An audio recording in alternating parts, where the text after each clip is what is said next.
خير عليكم حبيباتي، ان شاء الله تكونوا بخير وعلى خير، ومرحبا بكم في كويزين دالي. قبل ما نبداو الوصفه تاعنا اليوم نصلوا كامل على النبي عليه افضل الصلاه والسلام، ونبداو على بركه الله الوصفه تاعنا اليوم مع بعض.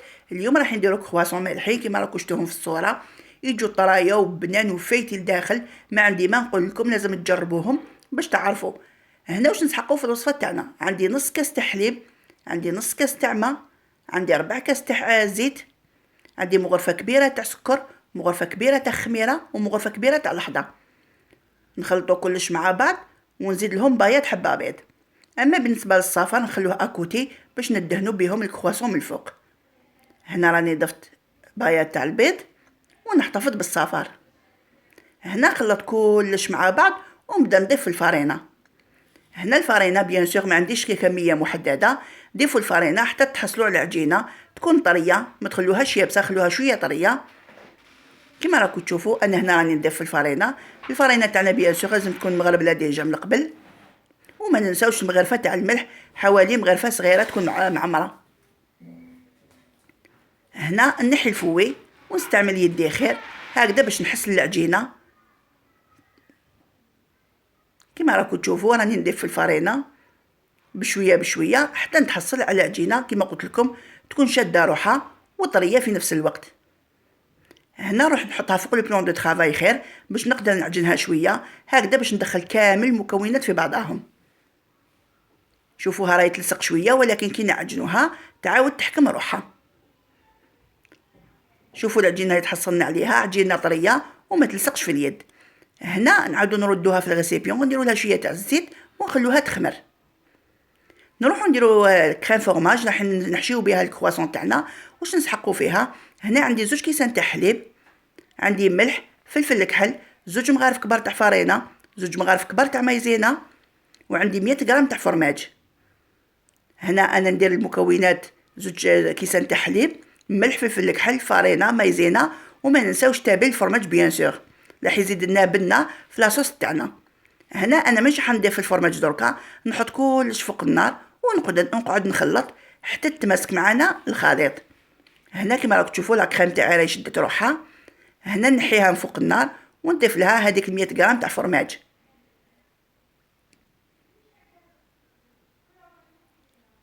كما راكم تشوفوا هنا نخلط مليح ونديرها في ان بوش ونخليها ونعاود نولي العجينه ديالي. هاي العجينه تاعي حبيباتي بعد اللي خمرت راكم تشوفوا ما شاء الله شحال ضعف الحجم تاعها. هنا نقسمها على 6. كما راكم تشوفوا ندير 6 كريات يكون الحجم تاعهم كامل كيف كيف.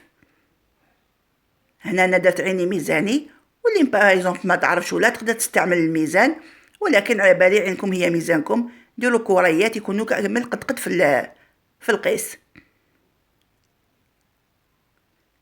هنا نغطيهم ونروح نجيب شويه زبده.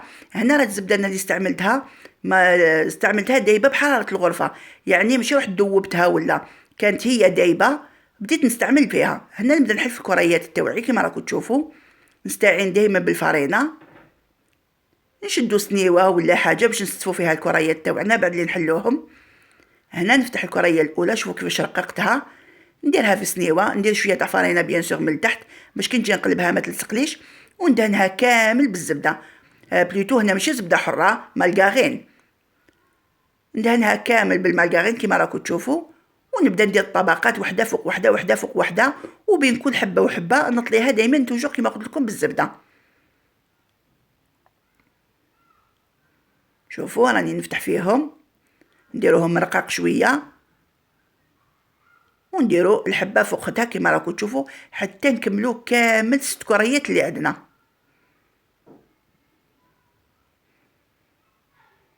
هنا كما قلت لكم على الزبده ما تذوبوهاش، ولا لا كانت معاكم جامده خرجوها قبل ما تبداو تخدموا في الكرواسون تاعكم، ولا ذوبوها شويه في ميكرووند باغ اكزومبل، ولا باش تولي برك طريه.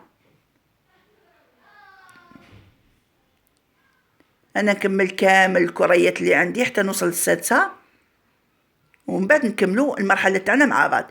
هنا باش نقول لكم برك يا البنات، بعد اللي نكمل كامل العجينه تاعي ندخلوها شويه للفريجيدير باش هذيك الزبده تشد روحها هكذا، باش كي تبداو تحلوا فيها تساعدكم في الحل.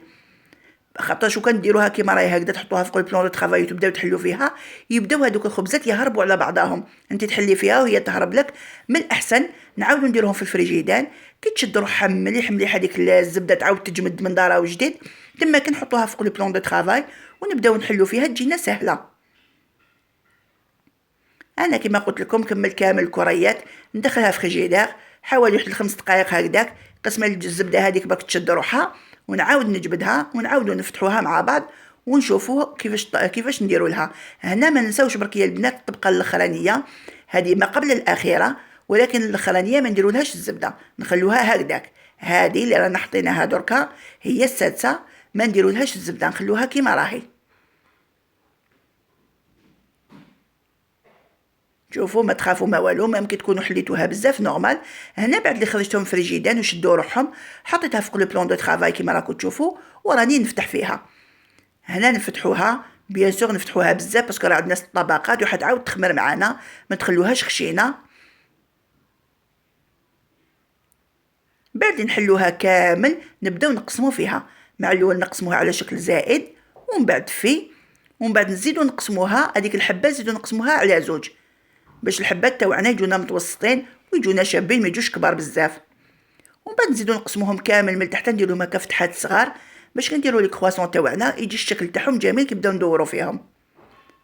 هنا هاي لا كريم فورماج تاعي اللي كنت خدمتها معاكم، درتها في اون بوش، ونبدا ندير شويه هنايا في الوسط كما راكم تشوفوا، ندير كامل شويه شويه، ونزيد ندير فوقها شويه فورماج غابي هنا كان عندي باش نزيد لها في البنه. هنا بعد اللي نديرو كامل الحبيبات نبداو نلوو فيهم كما راكم تشوفوا على شكل كرواسون. هنا جبدوا العجينه شويه ما تخافوش، كي توصلوا لا بوينت عفوا تجبدوها شويه ما تخافوش. شوفوا كيفاش راني نجبد فيها، وبداو روليو كامل الحبيبات تاوعكم على شكل كرواسون. انا كمل كامل الحبيبات ونحطهم في السنيوه. بعد اللي نحطهم في السنيوه هذاك الصفار تاع البيض اللي قلت لكم عليه ندير له هنا مغرفه تاع حليب، ونجوزو كامل على هذوك الحبيبات، ونديروا لهم شويه تاع زرع الشي اللي عندكم، سانوج ولا حبه حلاوه، ونعاودو نخلوها تخمر مره ثانيه قبل ما ندخلوها للفوغ اللي كنا سخناه على 180 درجه، ندخلوها طيب ونولي ليكم. هاي حبيباتي لي كرواسون تاعنا مالحين بعد لي طابو جاو خفاف ما شاء الله، والمذاق تاعهم ما عندي ما نقول لكم فيه. هنا نقسم معكم حبيبه باش تشوفوا، شوفوا كيفاش جات حميمره الله الله من الفوق ومن التحت، وجات الله الله طريه. هنا نقسم معكم حبيبه تشوفوها. شوفوا حبيباتي لي كرواسون تاعنا جاو بيان فايتي الله الله. نتمنى انكم تجربوهم وتنجحوا فيهم، واللي عجبته الوصفه تاع نهار اليوم ما يبخلش على قناتي باشتراك ويفعل الجرس باش يلحقوا دائما الجديد من عندي. وبهذا حبيبات قلبي ما بقى لي غير نقول لكم دمتم في رعايه الله وحفظه، والى اللقاء في وصفه جديده من وصفات كويزين دالي. باي باي.